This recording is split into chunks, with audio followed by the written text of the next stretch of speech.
এই হ্যাপি দিওয়ালি সবাইকে। তো আজকে আমরা এখন যাচ্ছি হচ্ছে বড়মার কাছে। তো সুমন তো আমার সাথে যাচ্ছে হচ্ছে মিমোদা, এই হচ্ছে রিমো, আর এদিকে হচ্ছে অস্মিতা। আর সুমনদার সাথে আমার ড্রেসের কালার এক। আর তো আমরা হচ্ছে আমরা ওখানে দুই গিয়ে ভাই কি একই করবো ড্রেস আর ঘুরবো, তোমাদের সাথে সেটা শেয়ার করব। দেখতে থাকো তোমরা আমার ব্লগ। তো আমরা নিয়ে নিয়েছি কোল্ড কফি খাওয়ার জন্য, বাই 2 get 1 ফ্রি। আমার কফি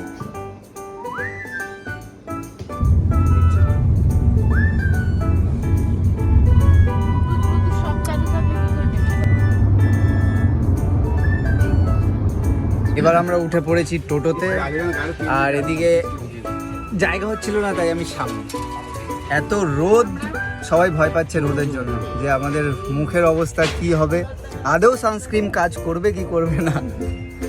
তাই তো মিমদা? হ্যাঁ তাই তো, সানস্ক্রিন কাজ করবে না। এই তো তুই আছিস, দেখতে পাচ্ছিস? আরে তো ভিডিও বানাচ্ছে ব্লগে। তো আমাদের সাথে তো সুমন রয়েছে। ও ভিডিও বানানোর সময় বারবার বলে তো সুমন। একটা ভিডিওতে একটা ব্যাপার থাকতে হয়। আমরা সবাই যাচ্ছি, সবাই নিজেদের মতো করে ব্লগ বানাচ্ছে, সবাই যে যার ফোন নিয়ে ব্যস্ত। দেন আমরা টোটো করে বেরিয়ে পড়লাম নৈহাটিতে বড়মার কাছে যাওয়ার জন্য। ওখান থেকে টোটো থেকে নামার পর আমি, রিমো, অস্মিতা দি আর একটা দিদি ছিল যেটা অস্মিতার ফ্রেন্ড, তার সাথে আমরা চলে গেলাম বড়মার কাছে। রাস্তাটা তো অনেকটা ভেতর থেকে, আমরা যদিও চিনি না, আমি ফার্স্ট টাইম। তারপর আমরা অ্যাট লাস্ট ওখানে পৌঁছেই গেলাম। দেখলাম অনেক ভিড় মানে হচ্ছে অনেক ভিড়। বাট আমরা ভাবিনি যে এত তাড়াতাড়ি আমরা বড়মার কাছে পৌঁছে যেতে পারবো। বাট লাস্ট পর্যন্ত তোমরা দেখতেই পাচ্ছ ভিড়টা, মানে খুবই, আর এত গরম ছিল আর তার মধ্যে এত ভিড়।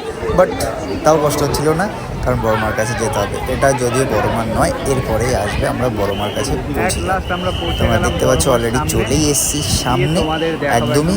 এত ভিড়ের মধ্যে তা আস্তে আস্তে যেতে হচ্ছে, আর শুধু বাস দিয়েই যাচ্ছে ওরা। দেন তোমরা দেখো বড়মাকে, আমি আর কি বলবো, দেখতে থাকো।